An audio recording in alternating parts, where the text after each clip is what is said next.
I'm going to call the meeting to order at 7:03. Please stand for pledge of allegiance. I pledge allegiance to the flag of the United States of America and to the republic for which it stands, one nation, under God, indivisible, with liberty and justice for all.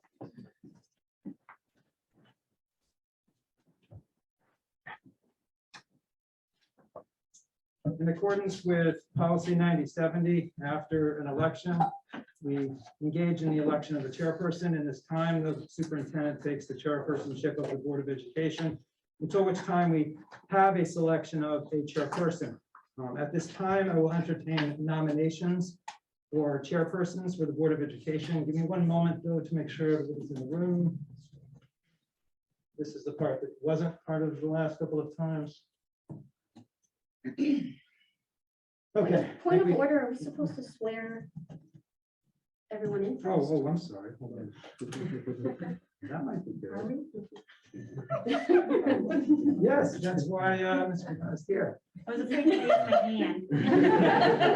That would be good. Thank you. Okay, I'm Kathleen Pagan, the town clerk. And could all of the newly elected officers please stand and raise your right hand? And that, Sophia, you too. Yes. And Dana, you, I know you can't I can stand, but I'm sorry, just. Mr. Holt, okay, you good?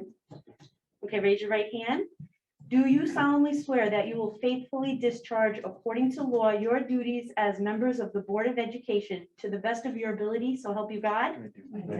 Okay, congratulations, everybody. Thank you. Congratulations. Thank you. Sorry about that. Okay, so at this time, I'm going to entertain nominations for the chairperson.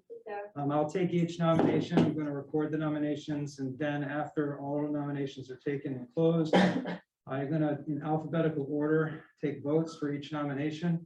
I will also take those votes in the alphabetical order of the board members present. And does everybody understand? So we're only voting on The each person once. Right, I will Okay. say the name, you each get to go around and have a vote, you can make a statement if you want. So point of Go to order, the next I name. don't feel that, because then if somebody is nominated first and they get, it's like a game of Jeopardy.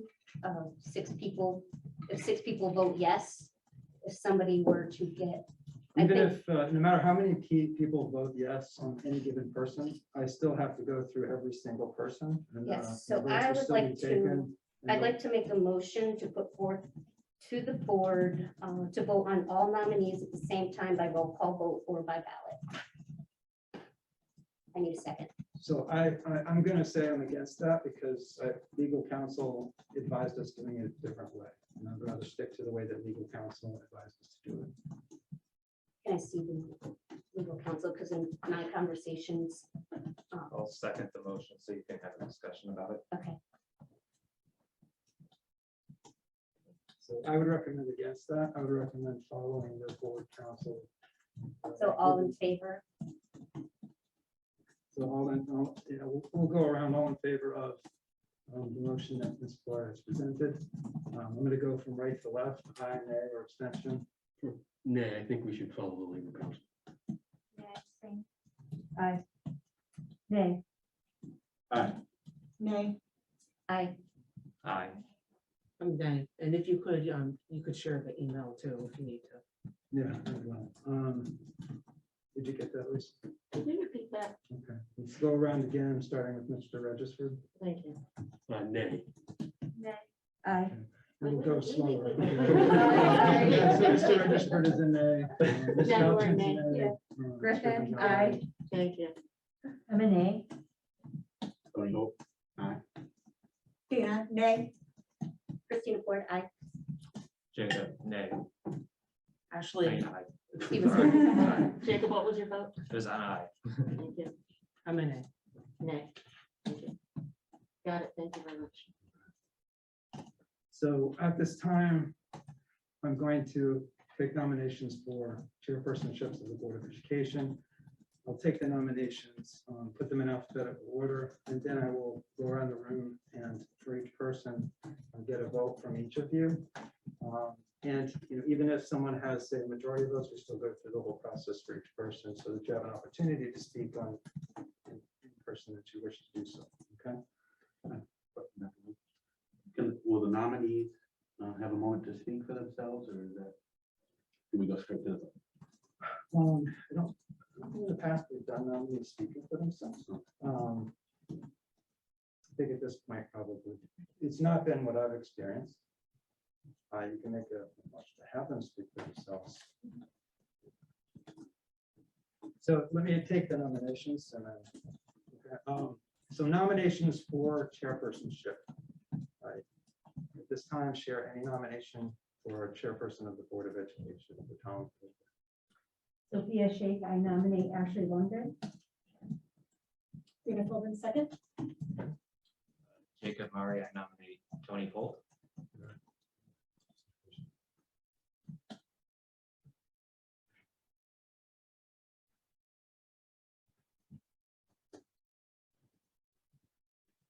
Okay, thank you. Thank you. So I have Ashley Lundgren, I have Tony Holt. And give it a minute, pregnant pause.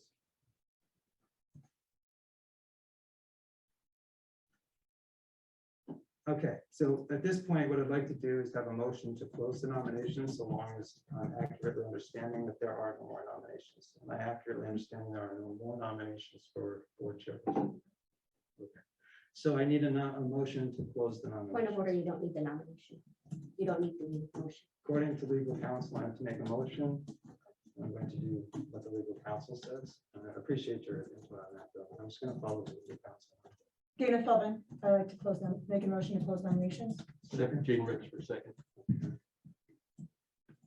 Discussion. Okay. All those in favor of, well, I'm going to go around for closing nominations, just to at least out here, Mr. Registrar.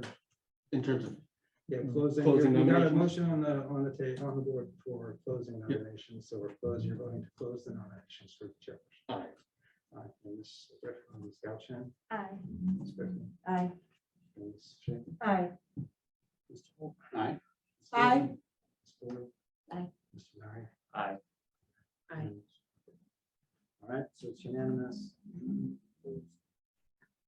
Just give me 1 minute, because I do have to record all this. Within 48 hours, it has to be released, so I just want to make sure I have all the notes.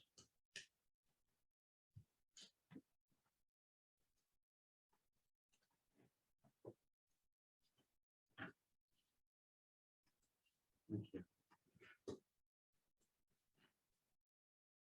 All right, at this time, I'm going to entertain a vote for each of the nominees. We're going to go around the room. We're going to do it by alphabetical order, just so I can make sure I report it, because I have to keep that and release it within 48 hours. So I want to make sure I get it correct.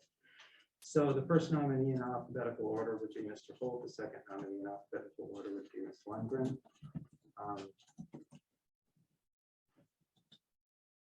So do you want to make us, you want to?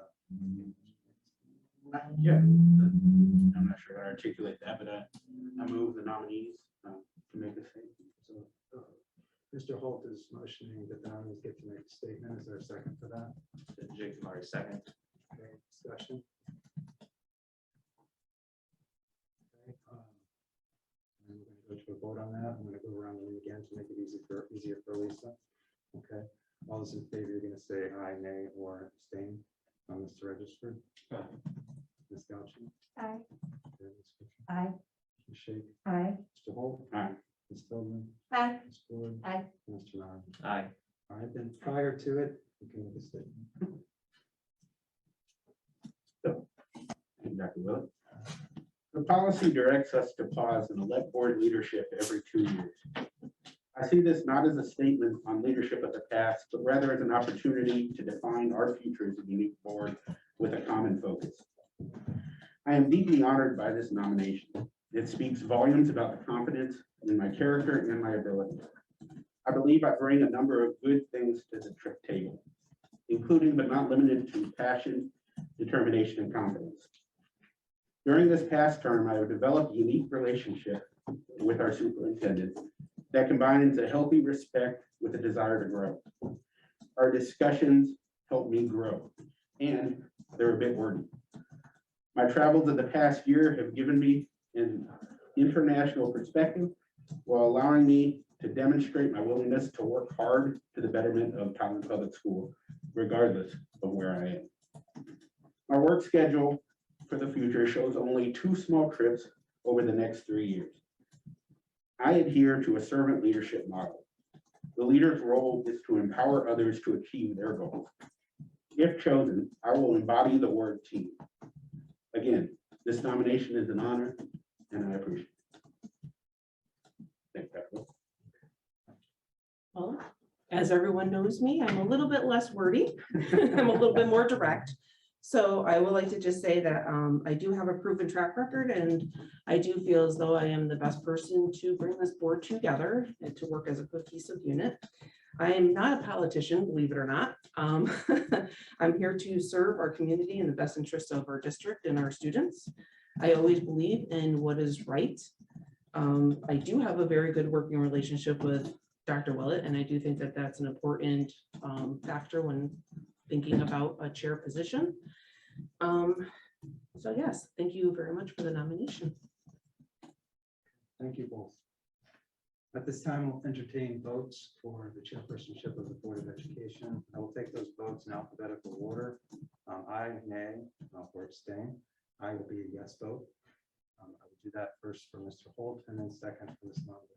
Okay, so we're going to start with Ms. Galchin. And you can make a statement if you wish and then vote or just. Nay. Ms. Griffin, Aye. Mr. Holt, Aye. Ms. Lundgren. Nay.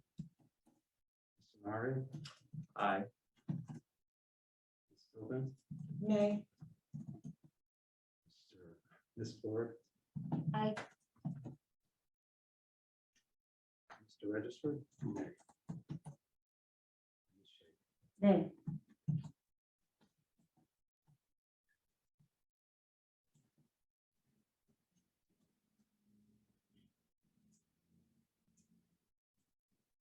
Four ayes, 5 nays. Did you get that? No abstentions. At this time, I will now ask for a vote on Ms. Lundgren for the chairpersonship of the Board of Education. And once again, go in alphabetical order, starting with Ms. Galchan, aye, nay, or abstain with an aye being yes. Aye. Ms. Griffin, Nay. Mr. Holt, Nay. Ms. Lundgren, Aye. Mr. Murray, Nay. Ms. Philbin. Aye. Ms. Ford, Nay. Mr. Register. Aye. Okay, and Ms. Shake. Aye. The 5 ayes and 4 nays. And you have successfully elected your chairperson of the Board of Education. So,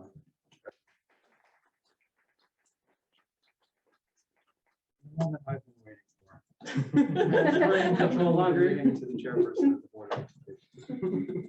You're better suited as superintendent. Let's put it that. Okay, well, thank you very much. So at this time, I just want to say, political parties do need to be checked at the door. We are a team of 9 individuals. Together, we can continue the momentum to make the best changes for our district. And the best situation is having bipartisan leadership. Therefore, I will open the nominations for vice chair by nominating Sophia Shake. At this time, I will take any other nominations. Okay, if there are none, I will take a, we have to have a motion, right, to, but that's the legal. So I will entertain a motion to close the nominations for vice chair. Tony will move to close nominations for vice chair. Junior Register, second. Okay, second, any discussion? If not, we will vote on closing the nominations. So I will go around, Jaden. Aye. Gallatin, Griffin, Aye. so- Aye. Aye. Aye. Aye. I as well, therefore nominations are closed. And so we will now take a vote on the vice chair for Sophia Shake. So we will go through. Jaden, Aye. Aye. Aye. Sophia. Aye. Dana, Lord, Aye. Jacob, Aye. I'm an aye as well. Or that passes unanimously.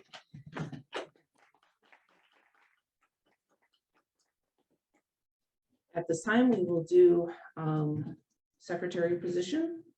I will open the nominations by saying that I feel that Jacob is very detailed oriented. Jacob has assumed the role on an as-need basis and did a wonderful job. Therefore, I would like to start the nominations for Jacob for secretary. Any other nominations? I nominate Jen Gallatin. Okay. I'm sorry, who was that? Sophia. Sophia, thank you.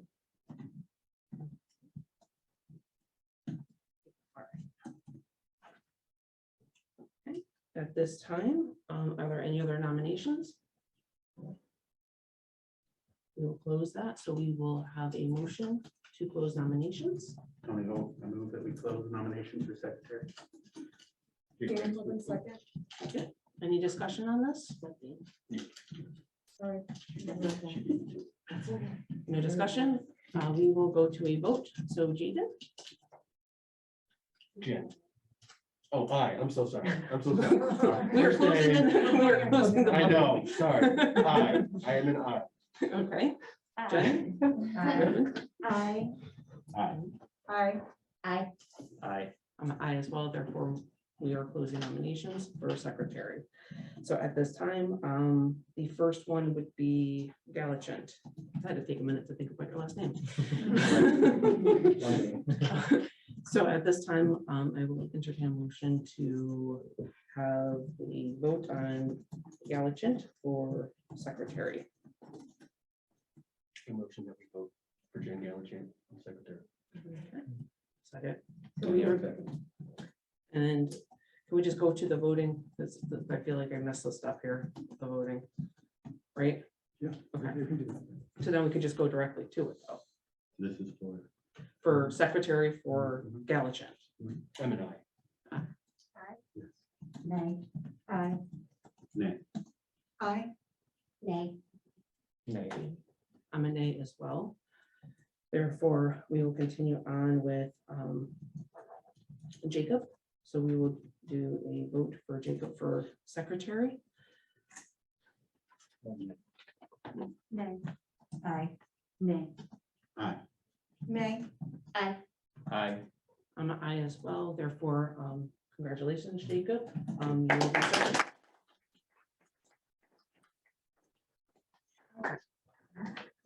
Now that we have that settled. Approval of the agenda is next, so I will enter. No, there's nothing that we're changing, correct? So we're good. We can skip this. Let's go to approval of minutes for the October 27th, 2021. I will entertain a motion to approve. Jacob Murray, I move that we approve the October 27th regular board minutes. Tony Holt, second. Okay, any discussion on those?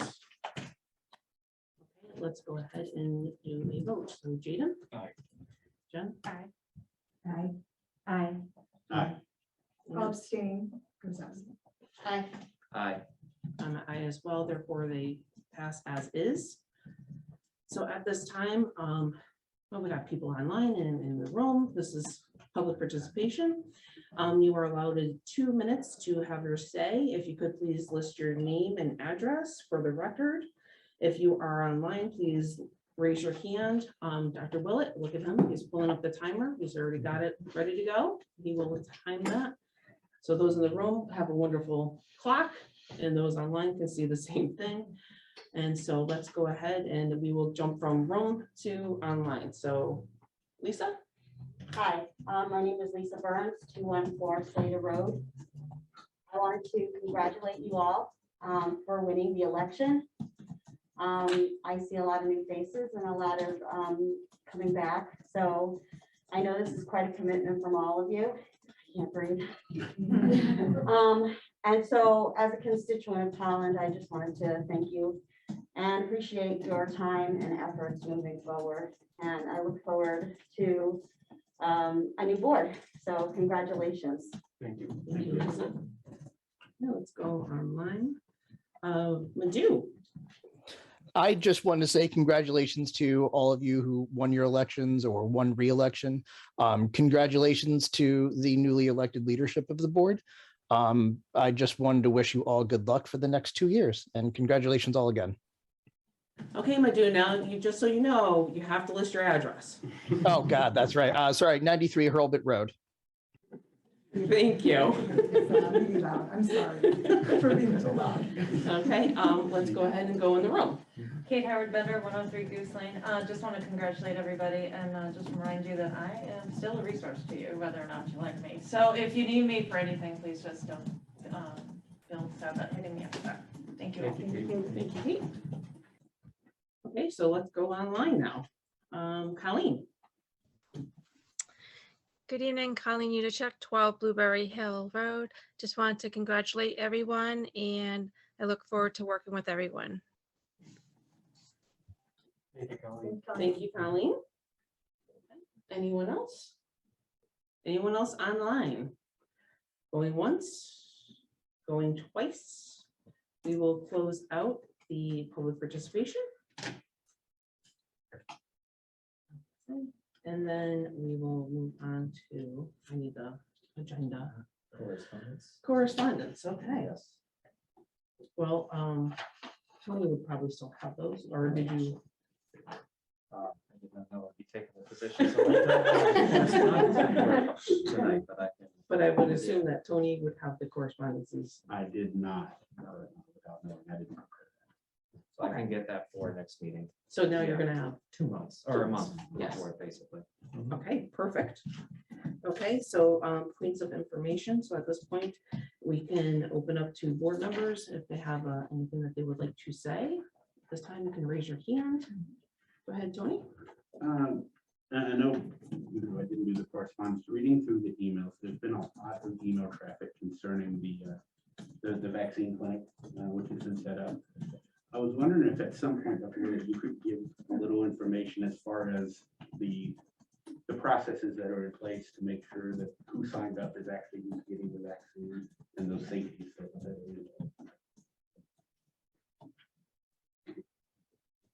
Dr. Willett, did you want to? Do you want all the points first and then I respond? Yeah, let's do that just in case there's extra. I know, Jacob, you had your hand up. Yeah, no, I just had a general statement. I just wanted to thank everyone who congratulated us and for all of our new members. You know, it's going to get heated at times, but I hope we can all respectfully disagree and do what's right for everybody from this district. And I look forward to working with everyone. I second what Jacob said. Anyone else at this time? Floor? I wrote this down earlier, so I hope you'll mind if I read it. I just think it's important to realize that we all can be on different teams during the election, but this board is also a team starting tonight. So no matter what happens, I can only speak for myself, but there are no hard feelings. Nothing is personal, and I will be a positive and engaged teammate to our leaders as well as the entire board. We're all an equal voice.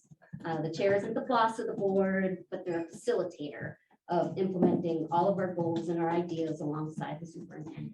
So I hope you all feel the same.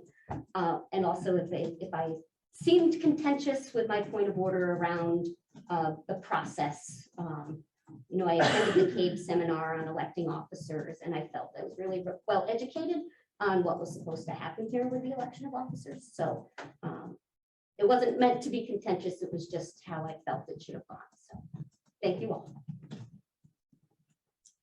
At this time, anyone else? Yeah. Dana Fuller. First of all, this is my first time back in chambers, so it's nice to meet you in person versus on the Zoom. And I'd also like to apologize for how loud it is, how loud it must have been. But no, I am just very excited. We have some new folks, and we have some new opportunities to continue to move forward positively for Tolland. So I do want to thank the folks that congratulated us, and thanks to the folks that you know, are in there supporting us in town. I hope we do the right thing. It's our goal to do the right thing for all of Tolland, and yes, I'm excited about the team. Thank you. Anyone else? Actually, really quickly, Dana made a great point acknowledging the student reps. I think it's really cool that we do have student reps, and I thought that since senior year of high school. Your voice will matter more than most likely all nine of us. And so your input on a lot of these things would be appreciated. I'm looking forward to it. I think it's for this year, right? The remainder of the school year. Gotcha. Well, I'm looking forward to it. Thank you for being here. Thank you. Thank you. Okay, at this time, Dr. Willett, if you wanted to speak about the vaccine clinic.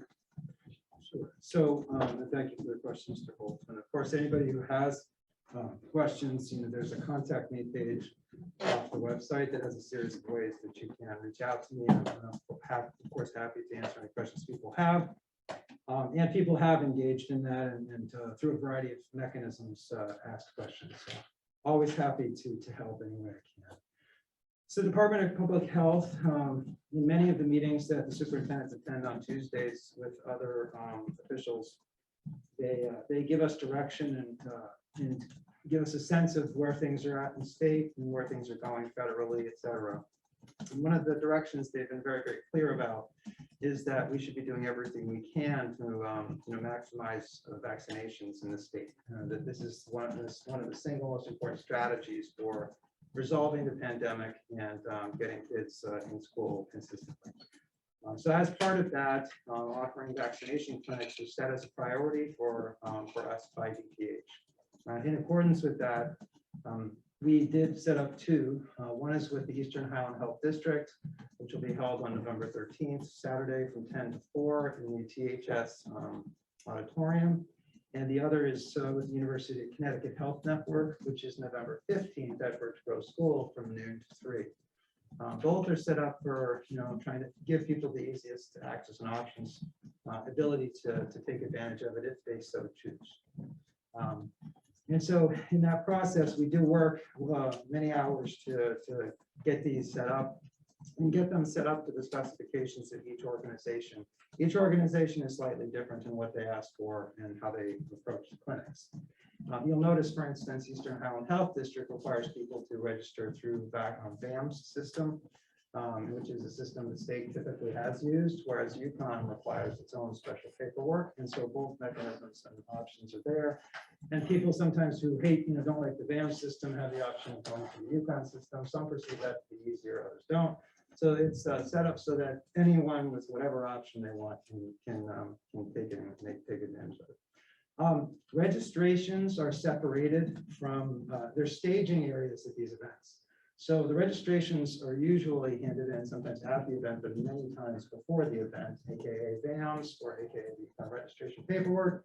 Parent guardians have to explicitly say that they want this to happen. And in both cases, when they arrive, they're matched up at a staging area and a registration area with the parent guardian, and their identities are checked. They cannot go into the vaccination area unless they are confirmed at the registration area as having been matched with their parent and the permission is given.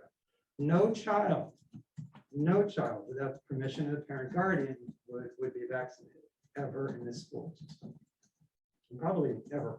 I don't think anywhere in the state, but right now, I can make that statement.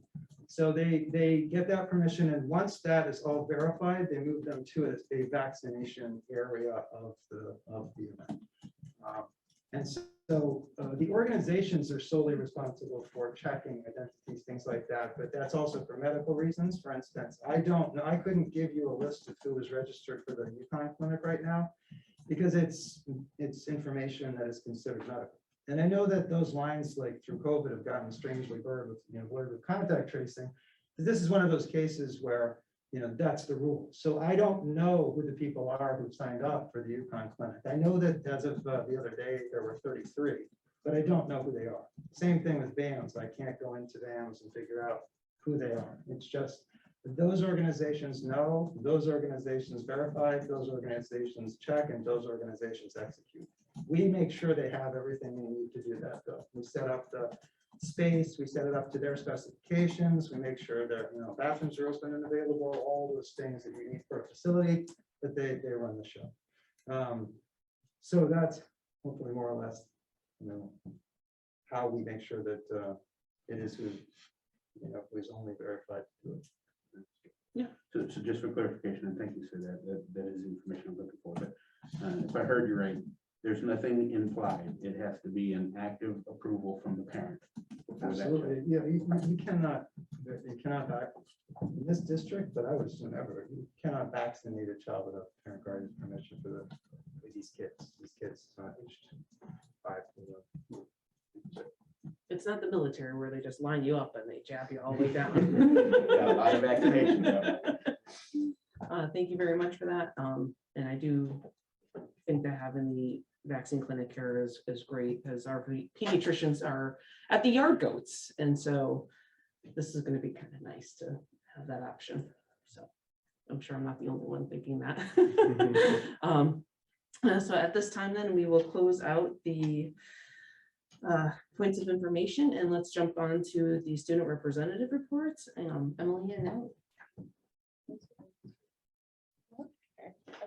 So this year, instead of our normal food drive, we're doing the Care and Share programs, we're calling it.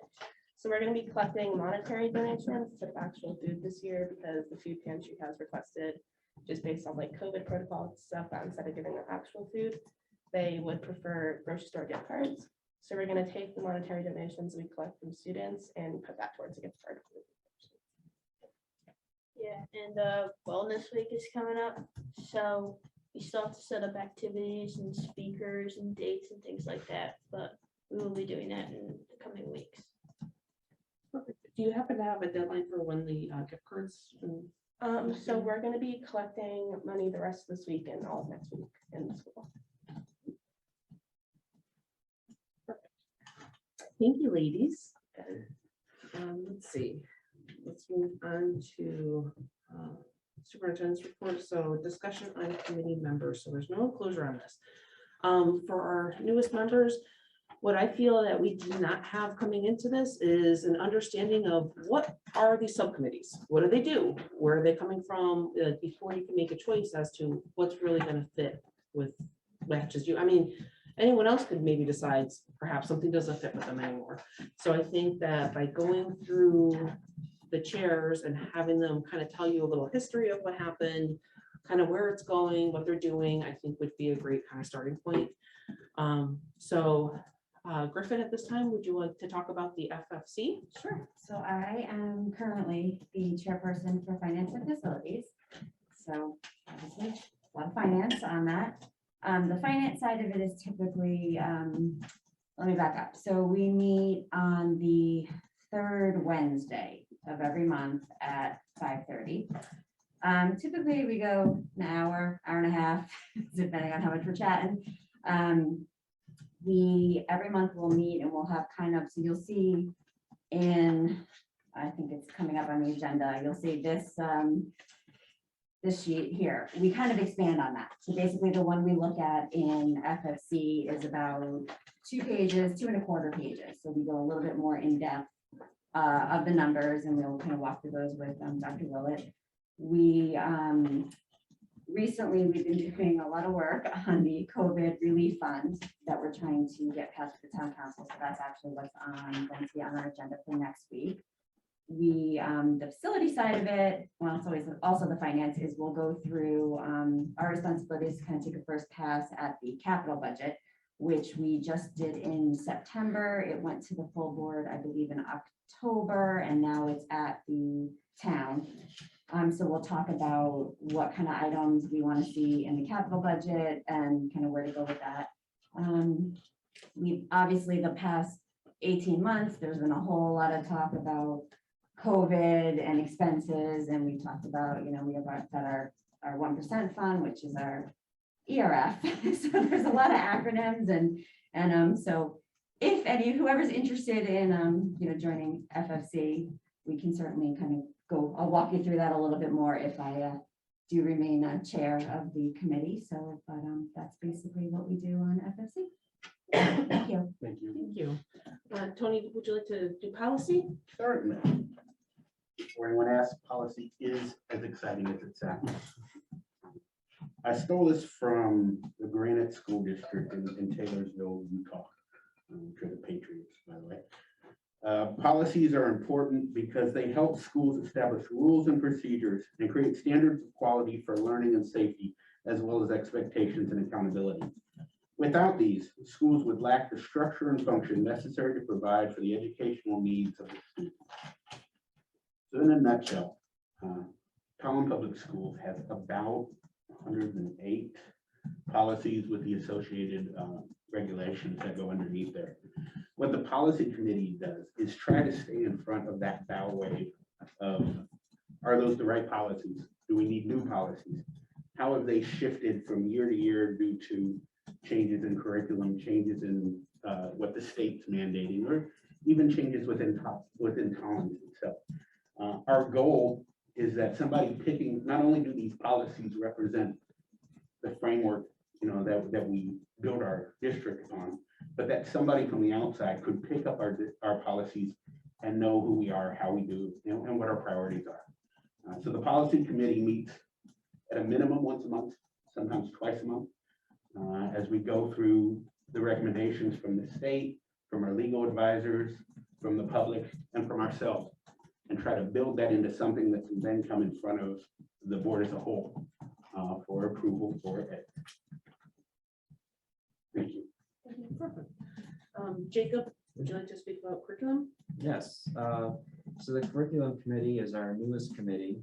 It's formed in the 2019 or early 2020, and it plays an important role in partnership with educational professionals in evaluating our current curriculum and pending changes to curriculum, as well as resource allocations between different programs.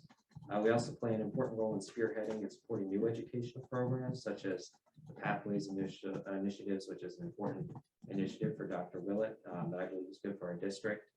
And we are also in the process of, or we haven't done it a whole lot, but I would like to move in a direction of monitoring and ensuring student success and making sure that what we have in place is working and see what can be improved.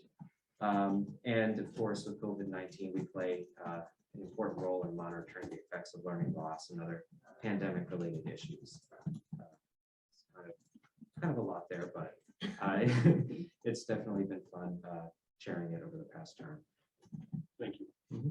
I don't know which lady would like to talk about the communications. I'll talk about communications. Speaking of policy, policy 9190 tells you all about these committees. So you can read, if you don't remember everything here, you can read it. But communications is relatively short on here, so I'm going to read it. It's Communications and Outreach Committee. It's charged with increasing opportunities for two-way communication between the Board of Education and other municipal boards, commissions, and committees, as well as the general public at large. And I think primarily Sophia and I have been working on improving two-way communication with the public. In all honesty, I feel like we could do better with other municipal boards. I think if I'm lucky enough to be on the committee again, I'd love to see maybe some increased communication with the student reps and see what we could do even with communicating about our younger population. We get a lot of high school, but I'd love to know about Birch Grove and TIS and TMS too. So those are my ideas so far. It really is a great committee. I do think that I'm thinking if we're going to move the committee forward, I think sometimes Sophia and I struggled with agendas, and we really need to have a true goal of the committee so it's an effective use of all of our time. So that's it. Thank you. And then we have negotiations, which we can speak about, but you can't speak about. So, Dana, do you want to give a little brief summary? Sure. It's one. Thanks. It's one of the committees. It's one of the committees that we have. We work with Walt and Suzanne Waterhouse and our respective union representatives. And it is usually a lot of work at once.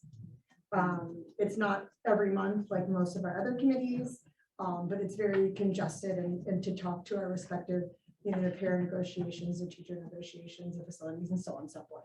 But it is, because it is a secure conversation with us and the business agents and the union representatives, excuse me, that it is something that is confidential. So we can say, you know, whether, you know, if we're moving forward or how we're doing, but I will say it's very interesting committee to be a part of, because you really see the financial aspect behind the scenes of how it impacts our everything, and also how it impacts our, you know, our educators and respective union representatives that we're working with. Sadly, I can't talk too much, but that's pretty much it. I will say that Dr. Willett and Suzanne really spearhead it. They have great relationships with the representatives, and so it is a fluid conversation. Normally it is in person prior to obviously COVID. We had it in Zoom where we were able to have those meetings. So, and it's a lot of caucusing and then meeting with them and then caucusing. So it's an interesting committee to be involved with, but again, it's all at once, and then there's a big break in it, and then it's all at once. And then I get it. So, And all at once is translated as Sorry. plan to spend till midnight or beyond. Yeah. We're in negotiations sometimes. We'll be there till late. Yeah. It's a little part. Small negotiations. So as you can tell, this is kind of at least you feel a little bit more understanding of what happens and how it's not just reading it, and you can have personal experiences of where things are going. Obviously, we still have Birch Grove, which Dana is gonna finish up whenever that finishes up. And then we do have, because Maju was on the mental task force. So with mental health, we still have one spot that would be open because we still have Tony and Jacob on that. So there would be an opening on that if you guys would be interested. Think about it, because the other thing is, don't bite off more than you can chew. Everyone gets so excited when they first start off, and then they just go and say, I'll do it all. And then you're like sitting there and you're like, I can't, because you know, it does take a lot of time. It is consuming. So everyone's kind of nodding their heads because everyone has learned their lesson with that. So, you know, maybe possibly think about like 2 really ones that you're like, oh, this is going to be awesome, and this is like my interest. And just like I said, sit with it for a little bit, see how you feel, you know, ask questions. I'm sure anybody would be more than helpful to give you the information you're looking for. Any questions at this time? Lord? I was just looking at the policy. I don't see, is there a maximum number of board members that can be on a committee? No. Oh, so technically all of us could be. Oh, Everybody could be on power. cool. You could join it. Go ahead, Dana. There's also the COVID Oh, the committee. the I COVID. don't know. I mean, I know that that's a temporary. Well, right, we Committee. need 2 board members, although it's 2 board members to work with that. Yeah, I thought But of then that. left that'll, you know. I was like, The temporary committee. Are we phasing that out? They're like, we're not really doing this anymore. Jacob, you had your hand up. Yeah, I was just clarifying, did you want us to say our interest in what committees tonight or email you? I mean, you can email me, that's fine. I think, like, once again, I think just having everybody just kind of sit with it and just even like reevaluate their schedules, and no one's biting off more than they can chew, and just really think about if you want to change paths, if you want, like, just take time and think about what you want to do for this upcoming term. Okay. So I think that that's fair enough for everyone to take that time to figure it out. Anyone else have? Tony? I didn't know if we still wanted to do it, but last year or last term, the liaison for the town council came out of the Communications.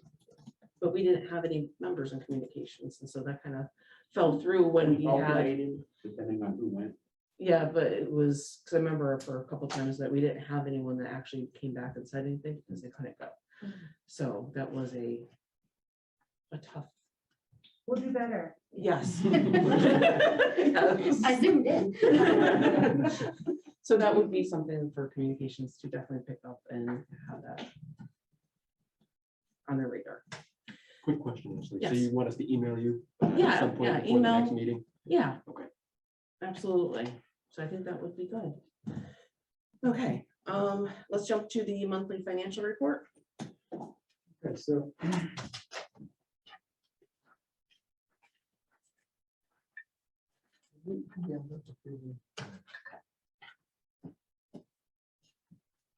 Okay, so for new members and for the board, as you recall, usually in the first meeting of every month, we'll do a monthly financial report. You'll typically see a narrative by Mr. Laughlin. Looks a little bit like this letter here each time, and it just gives you some of the highlights. At this time, there's an available balance of $843,758, or 2.07% of the Board of Education budget. Along with it is a one-pager that has tiny little font. I'll try to kind of load this up here, but and those of you at home, you might be able to see this.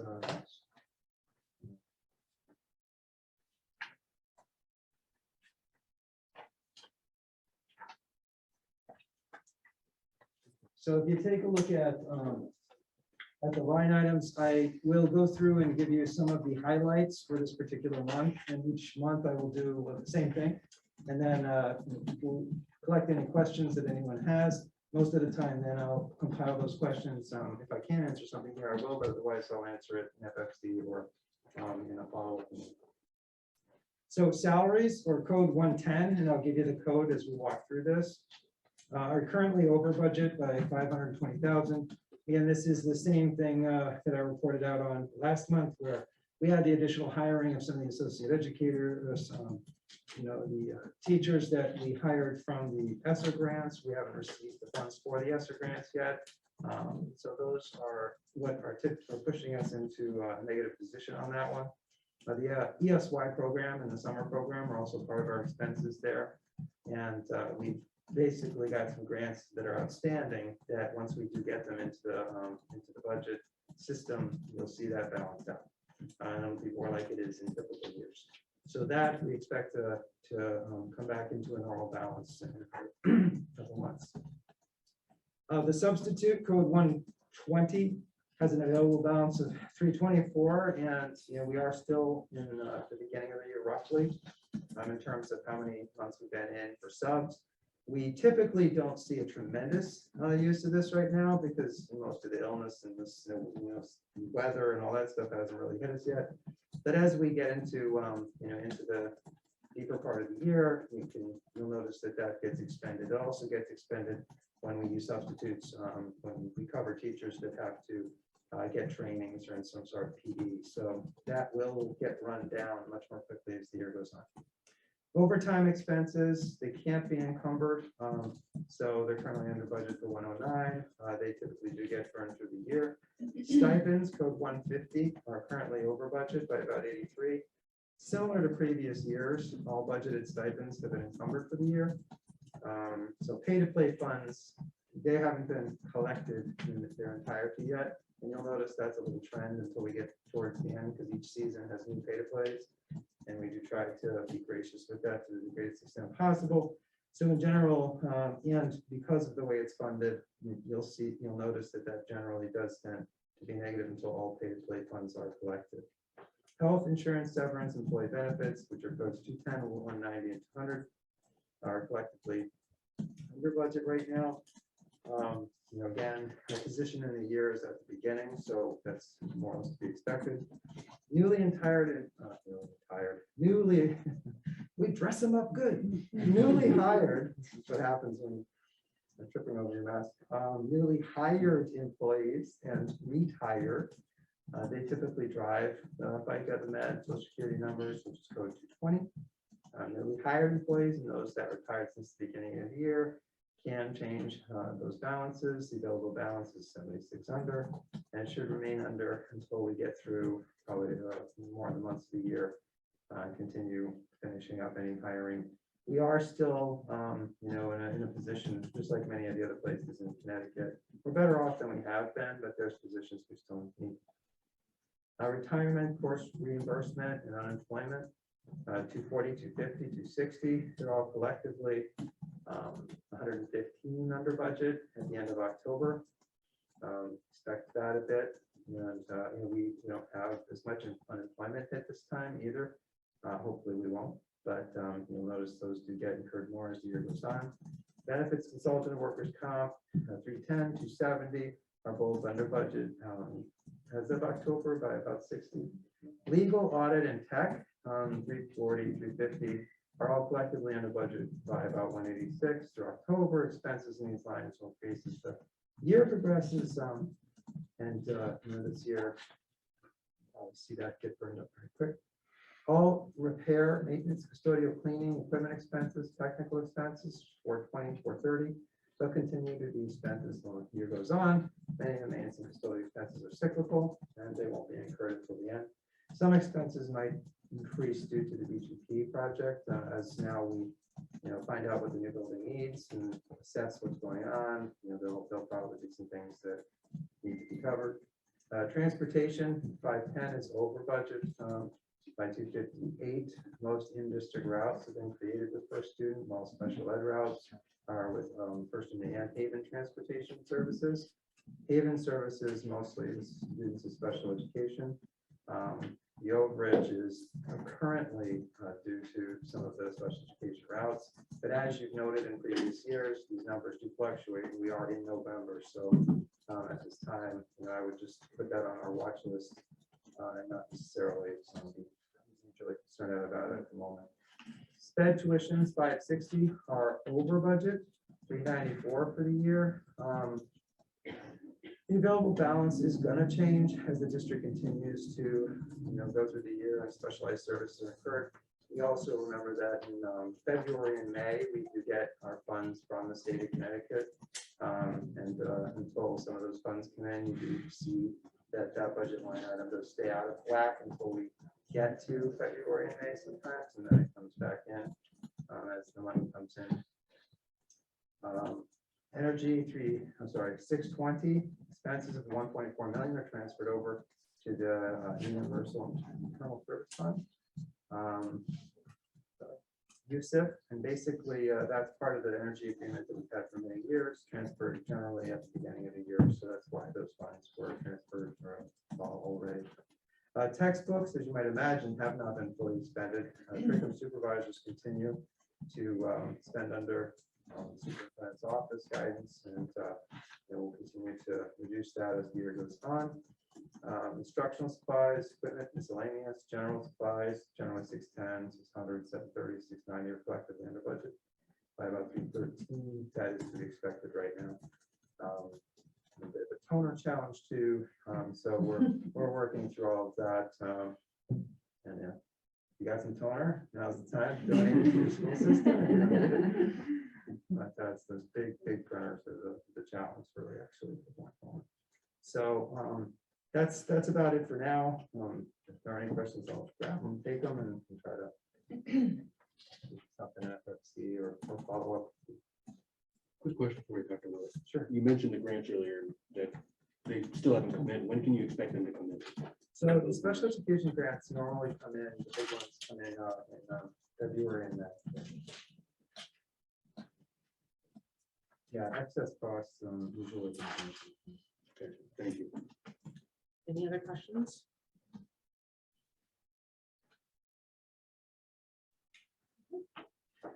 A lot of information. It does take time to digest because, Griffin will tell you line item. She knows the numbers, or she'll be like, oh, this line X, Y, Z, but it is a lot to take in and understand, and then you see how it fluctuates throughout the year. So it's a good understanding. Thank you. And like I said, you have questions, you can direct them right to her, to Dr. Willett. Okay, at this time, let's move on to enrollment. And so as we enter each budget season, the Board of Education would like to see enrollment numbers and basic enrollment data. This is version 1 of my enrollment report. As I go further into the year, I can provide updated information. Sorry, just trying to get this, what people are seeing at home. So generally, what happens is we submit our enrollment numbers to the state of Connecticut on October 1st. It's euphemistically known as the October 1st numbers, but the October numbers are generally not accurate throughout the remainder of the year. They can fluctuate by quite a bit, frankly, after October. So the report that I'm giving you is the snapshot in time of the date that's on that report. So that would be, I think it's November 4th for that one, or 5th. In the next 30 days, 60 days, 90 days, it will change. And it doesn't go up by hundreds, but it can fluctuate in the 10s and 20s up and down here and there. And so the information I'm providing you tonight is the version 1. And as I get more and better projection data, particularly updated projection data for this year into the next 10 or 20 years, I will be updating these numbers and then resubmitting this to the Board of Education. So this is one of the ones too that the chairperson wants to make sure that you saw and that we got up here so that you had a sense of it and an early sense of it. If you take a look, what I do try to do is also give you some perspective. When people do talk about average class sizes, what are some of the organizations saying when they talk about it? Some of that data is a little bit old, but a lot of it doesn't really change in terms of how those studies were conducted. So I provided the Tennessee Demonstration Project, the American Psychological Association, and I think there was one other there somewhere. Maybe I might have accidentally left one of the research groups off here, and I'll bring it back to the next one. But essentially, they give you an idea of, some of the considerations around class size. So for instance, APA says that if you want to get the benefit of class sizes, they really didn't statistically see a benefit unless you were able to maintain them for 4 years. So that kind of information is really interesting from the standpoint of looking at, it's tough. You can't have a grade this way, another grade this way, another grade. It really has to be a consistent flow in order to actually have that benefit. So this is meant to give you a little perspective on the literature that's out there on information like class size. And then this information here is that snapshot. So these are adjusted for the current year, but I'll have it go out even farther once I get some more of the projection information. And so you can get a sense of where we are for enrollment and where we're headed. When I look out in the past years, and I've submitted this report, the town of Tolland and Tolland schools don't go below 2,000. They generally go closer to it, and then they rise up again. And you'll see some example of that. Some years ago, there was a conversation of the adjustment enrollment. That adjustment's largely been made at this point. You're within 100 or so of where you're going to be. So now if you start looking at where it's headed, one indication of where this is headed, just look at page 3, I think, 4. The NASDAQ projections for where this is headed, low grades. And this is where you generally get your feed in. You'll notice that this year current number is red, 505. It's projected essentially to bump up and down a bit over the next couple of years. But if you were to look out to say 10 years from now, which is typically what they do, your number is about 40 higher than it is right now in the pre-K2 zone. And it's about 35 higher on K2 and roughly 31 or so roughly higher in the 3-5. So in the young, what's starting to happen is that birth rate, and however the births are starting to constrict, the data is showing that they're expanding. So you're not going to go now below 2,000. It looks like you're gonna bottom out somewhere in 100 from where you are now and start to slowly rise up again over the next decade. So Tolland is about where it is. The adjustment has been made, and so that really isn't something that would be on the radar in terms of adjusting for enrollment at this point. Other numbers preliminarily, I did put inclusion numbers in, roughly 246 cases of service. The thing to keep in mind here is that a student who has math as a service and has ELA as a service is twice there because they get that service twice. So it's student with service. Okay, so that's about 246, and that's spread out about 13. When you consider that the environments they do it in, you're looking at a ratio of roughly 1 to 19 or so when it's all said and done. That information will be updated as we go along. It's my first kind of shot at including that in this, and I wanted to try to find a way to do it, and I'll make that more sophisticated as we go along. When you look at page 3, page 3 has the general, you'll notice page 2 has sort of the helicopter view. Page 3 breaks it down by school. You can see the exact number of teachers, their classroom teachers, in each of those grades, and the ratio roughly of class size. A lot of people what's the class size, what's the class size. So general, this is giving you an idea of the number of teachers for that grade and the class size for it. The high school is a little harder of a nut to crack. As you know, there's a myriad of sections. So in past enrollment reports, I've broken it down as sample sections of, what's your sample average, or what is your mean or median or mode in a class type like UA or like science or like math and things like that. So when I get into the next couple of enrollment reports, I'll do what you've seen on previous ones, and I'll break it down by course area. So while you see the average is like 21, you'll notice in some course areas, it's more like 14, and in others, it's more like 28. And some of the big whys on that are that we also have requirements. You'll notice that there's maximum class sizes for some of these courses. And some of that is stipulated by rules set by the state. That's typically true for things that are tech oriented or where you're working with equipment and ovens and things like that. But there's also some other ones in there too. So you'll notice that there are some stipulated maximum class sizes at the high school. So that's why you can have a culinary that might be 14, but you'll notice your average core, social studies teacher is teaching 25 to 28, right? So you'll see how that breaks down. But this is your first kind of look or kind of flyover of it. And then the last page here is breaking down pre-K to 5. This is your actual section by section enrollment number. It may be off by like 1 or 2 here or there, because you'll notice like maybe small number off. Because even in somewhere like the 4th to the 10th, it could be a child moved from one class to another, somebody moves in, things fluctuate a little bit, but it's about on. So you'll notice that roughly for pre-K2, these are your actual class sizes as you look at it. And as you may recall, when we were talking about what we, how we handled the pandemic, some of the most dramatically hit age groups were the youngest kids. So that, we put our energy into trying to make sure that kindergarten, for instance, was a very low, comparatively over the last few years, very low size, because it's where most of the kids were really hurt in the pandemic. They didn't get as much progress as they normally would. They came in without that progress, and we have a lot to make up.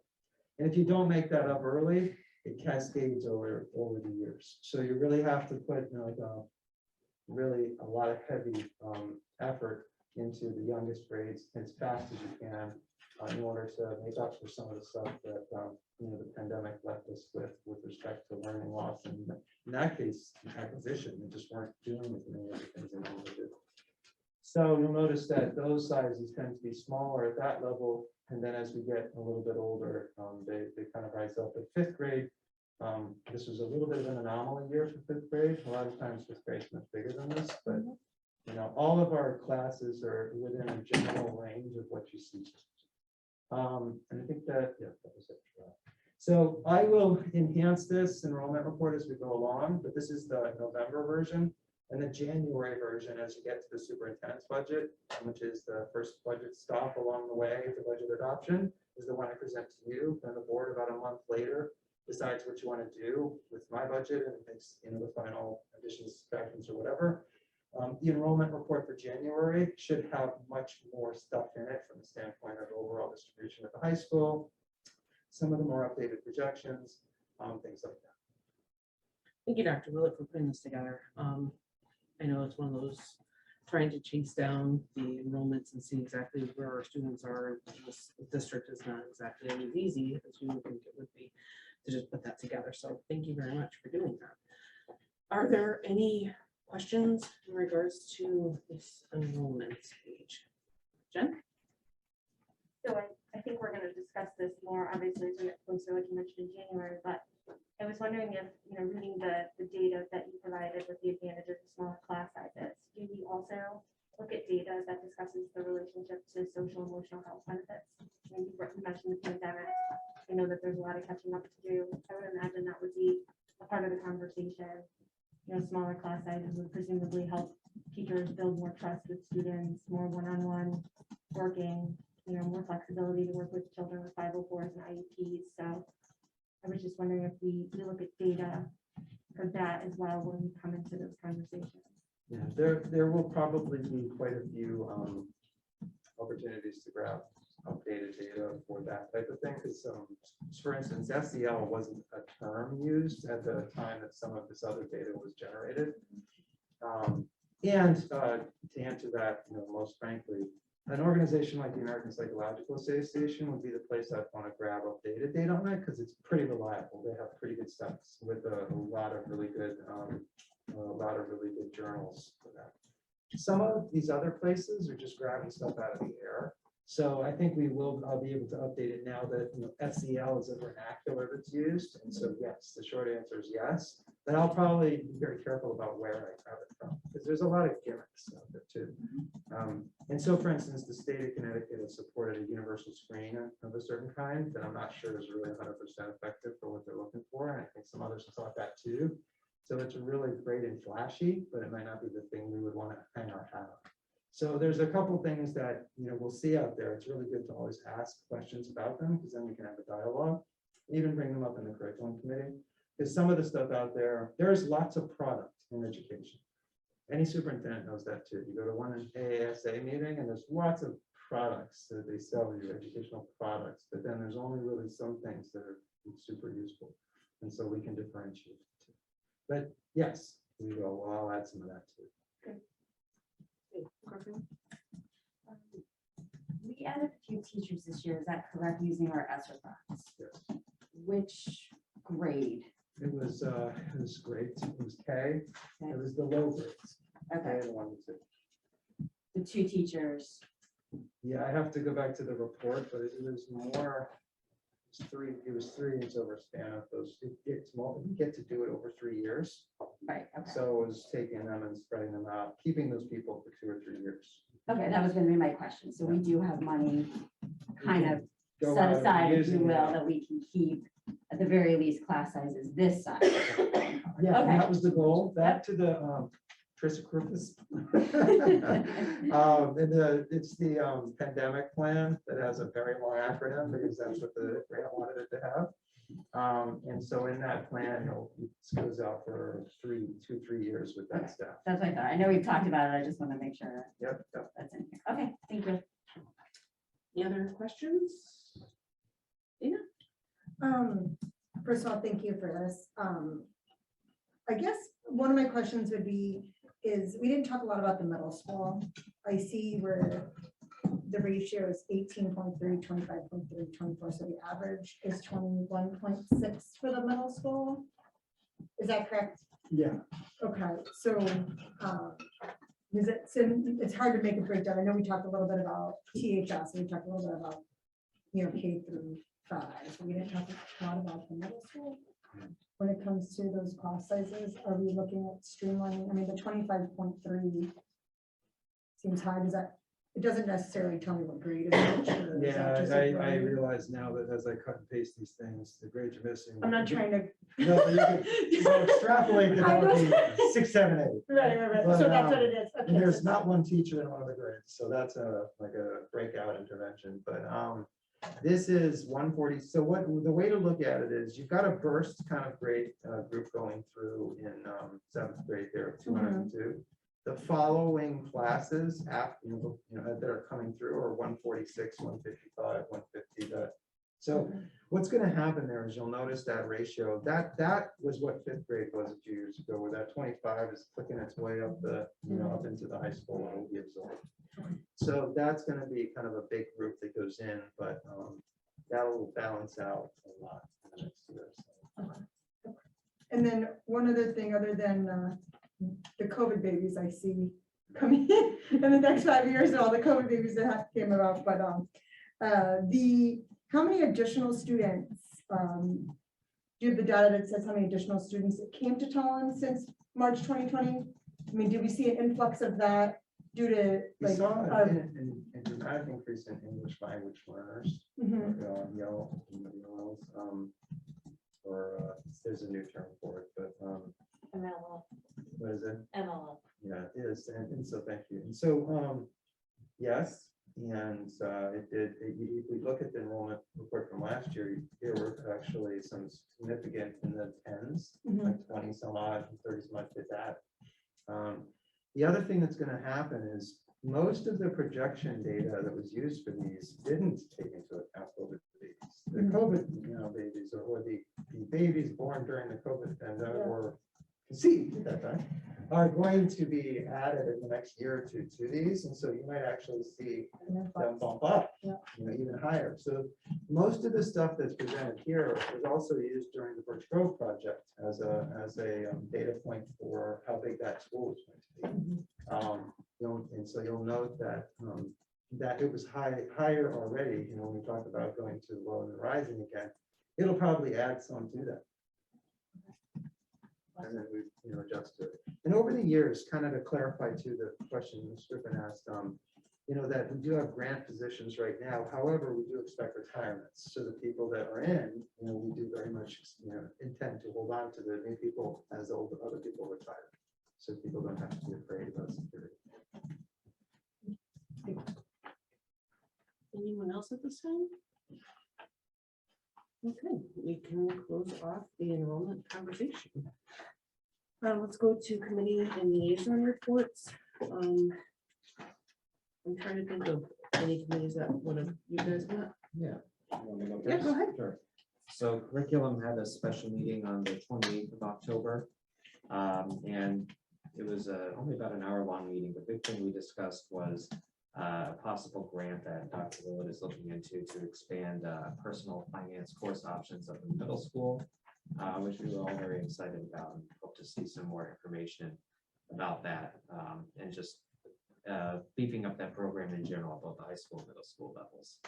That's my report for that. Was there any other group that had met? Dean, I know you didn't come to the last meeting and there was a Birch Grove, but we're doing the change order, so I think we're covered There's there. a change order tonight, but we canceled the last couple because there was. Okay, just making sure we're not missing anything. Okay, perfect. Chairperson report. How about I take this opportunity to welcome our newest members, but also thank you to Madhu and Rini if they're online. I think I saw their names. I truly appreciate everything that they did for our board. I'm looking forward to moving on and seeing what kind of goals we can set and reaching them. And I think that that's what's important, is doing it as a team. So thank you guys. Thank you. Board action, the Birch Grove primary school change order. And you're gonna have to pull that up.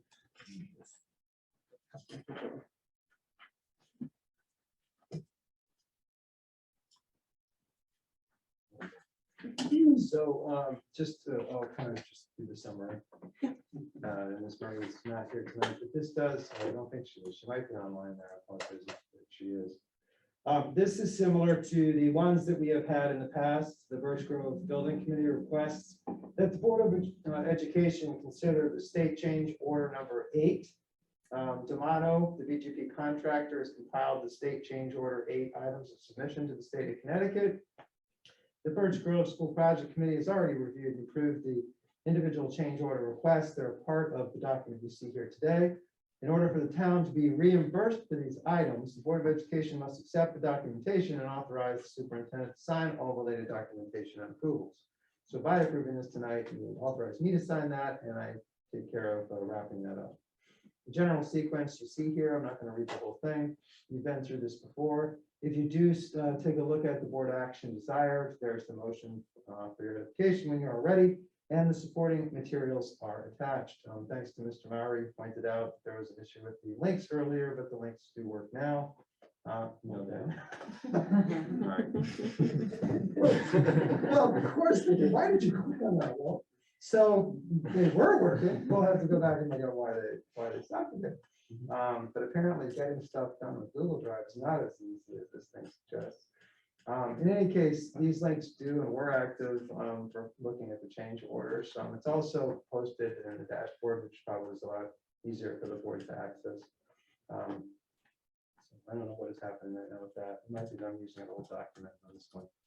In any case, that should be opened up and on the dashboard. And it's the typical protocol that you are used to at this point for the change orders.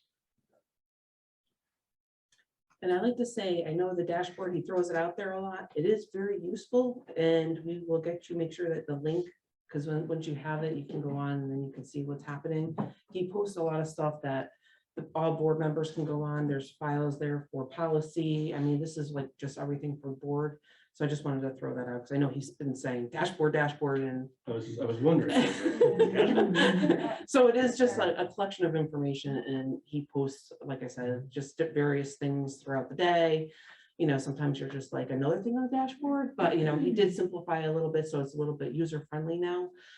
Thank you, Dr. Willett, on that one. That was a very good move. And those are emailed to us, right? So those. the He emails, notifications- yeah, the update, and then you can click on the link and then you can find the information. But if you ever just go to it, you can just kind of scroll through and you can see and find what you need, but any of us can help you. The larger dashboard, because the larger dashboard, if you get used to looking at it, actually has your subcommittee folders.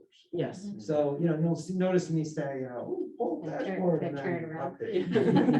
And as you get used to it, you'll see, like, if you're on policy, you can go click the folder, it has all the meetings and different contents, so. I mean, definitely take some time and just kind of navigate through it. It's really useful information. Once again, though, it's a lot to take in. We're here to help. Thank you. So any questions about this Birch Grove change order? Or Dana, if you wanted to add any information? What I want to make sure that we know, and it summarizes it in here, is the action that we're taking tonight as a board is authorizing Dr. Willett to sign paperwork so we can get reimbursed from the state. The work has been done in the Birch Grove Committee with the model JCJ, the engineers, other behind the scenes in our respective committee. So what we are saying here by saying aye or nay would be to authorize Dr. Willett to submit so that the town actually gets reimbursed through the project of the 46 million. You're not authorizing any work to be done or anything like that. So to kind of do a high level, this is just saying, yes, we want to be reimbursed by the state. Town doesn't get their money unless you say. Unless you say. Just wanna make sure. No pressure, though. So at this time, I will entertain a motion. I'll move to accept documentation related to project 142-0083-N, state change order number 8, presented in the Board of Education meeting of November 10th, 2021, and authorize the superintendent to sign all related documentation and approvals to apply for reimbursement from the state for eligible items. Being registered, I'll second that. Any further discussion before we do a vote? Okay, all those in favor can say aye. If you oppose, you can say nay, or you can abstain. And we'll just start off with Jaden. Aye. Jen? Aye. Griffin? Aye. Sophia? Aye. Tony? Aye. Sophia? Aye. Fleur? Aye. Jacob? Aye. I'm an aye as well, therefore it passes unanimously. Thank you very much, Lisa.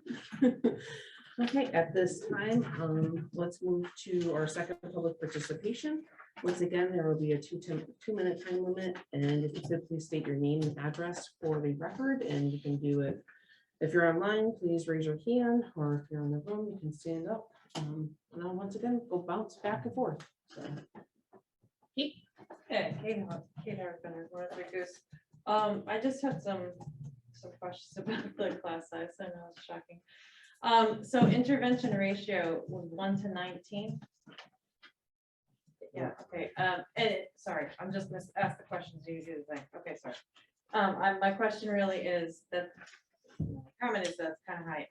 Does that include SPED and tier 3? That's my question. And then I want to know what happens when the ESSER funds go away and we have to consider these teachers that we're currently budgeting using ESSER funds into the budget. And I know that you don't have a crystal ball, but I just think that that has to be said, because like if we are depending on ESSER funds to budget for our class sizes and keep those sizes at a rate that is good for kids, then we have to just be forward thinking in terms of making sure that we have those adequately, met in the budget. So thank you all for your service. At this time, is there anyone else online? If you want to raise your hand, or you can stand, either way. Once again, going once, going twice. Okay, we will close this out, and then we will jump to the points of information. So go ahead, Griffin. I wanted to just respond to Kate. We have talked about this, I think, a whole lot in FFC. And as Dr. Willett mentioned earlier, we're certainly planning on that there will be some retirements over the next couple of years. We've also talked about that a lot of one-time large expenses such as literacy programs, will probably be removed from the budget. So we have discussed how to keep these teachers with our budget. And, obviously, as we said, we don't have a crystal ball, but we will take into account whatever we need to do at the time and what one-time expenses will go away and other ways that we can, make sure that we've got the correct staffing for our students at that point. So I just wanted to share that this has been an ongoing discussion in FFC. What's that key term? Pre-investment. Reinvestments. Investments. I kind of always got to write it down so that it's in my head. Do not call it pre-purchase. That's not allowed. Just so you guys know, day one, pre-investments. Did you want to add anything else to that, Dr. Willett? No, just, keep in mind, it's to the case ratio, so you're looking at that many cases, on average. And yeah, so the goal is to have retirements cover the positions. So the cases, now that just brings me to a question. So the cases are 19, but then there was that 274. And that was like if the student has like ELA and math. Yeah, I mean, the 246 is of cases, so I might have ELA and math, so on someone's caseload for ELA and math. So I have that many caseloads. It doesn't mean that they're in a room all at once. Usually that's more like 10 to 11, but they might have a caseload of 19. So they might have push in, push out. Some are, some are there at that time. Some are coming in later. Some are, that type of thing. Is the purpose of intervention is to augment, facilitate, and then put them back eventually. The goal is to not have them have to have it all forever. So the intervention numbers fluctuate. Walt may go out, Tony may come in, and that, but it generally stays around that ratio. But then that still would count as per that 246 case. Yeah, you'll notice, and that's why when we get to January, you'll see this number will not fluctuate that. I mean, it'll bump up and down and around, but it won't be that different unless you actually have more people. For kids. Okay, anyone else have any points of information, Tony? Yeah, just one more, the transportation conversation kind of piqued my mind, and I just wanted to reach out and check again, Dr. Willett, given the challenges that we've had as far as buses and keeping the schedule with the bus, has there been any more conversation as far as fiscal relief from first students? Well, there hasn't been anything compared to what we had last year, because we had big chunks of time where there wasn't anything running. Now we're bending over backwards to make sure that, if there is a bus that's doubled, it's going farther because it's delivering more kids. So there's right now we haven't, there hasn't been any additional savings, nothing identified, but who knows? But given the fact that, for example, I know it's gotten better, but a few weeks to a month ago, we were seeing where your staff or even the administration was having to do some Herculean efforts to make sure that buses were combined and kids were showing up late.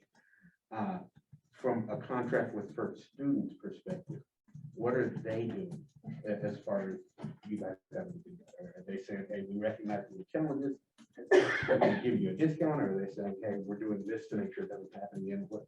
Well, we talk about that kind of thing over a series of months, and so we get billed in iterations, and those conversations haven't entirely happened yet.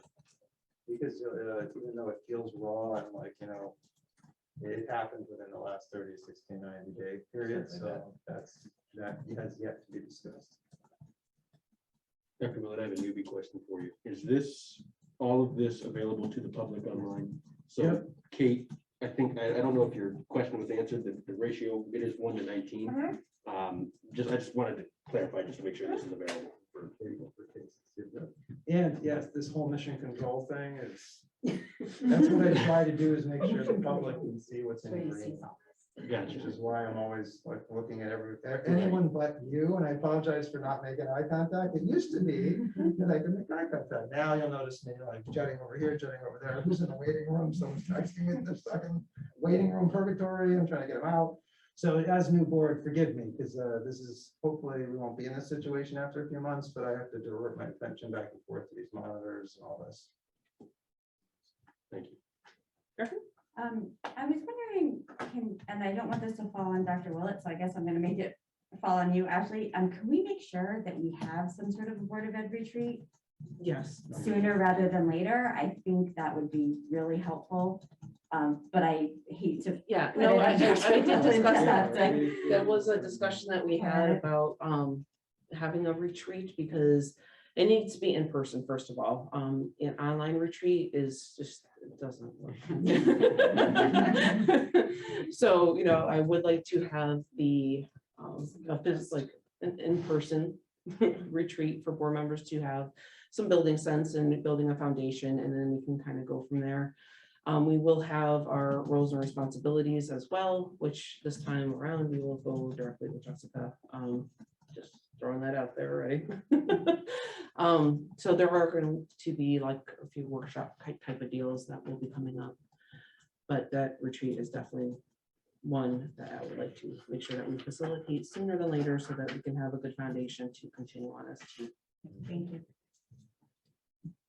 Someone was flashing over here. Jacob, did you have a good one? Yeah. Go ahead. Yeah. I'll go next. Segue with Christine's question, just about the goals. Because last year, I remember we did it kind of late. So I didn't know if we were going to try to do that earlier, maybe before, I don't know, before the end of the year, might be kind of aggressive, but I think it'd be. I would definitely like to try the retreat first Yeah. to get that situated, so then we can then work on Yeah.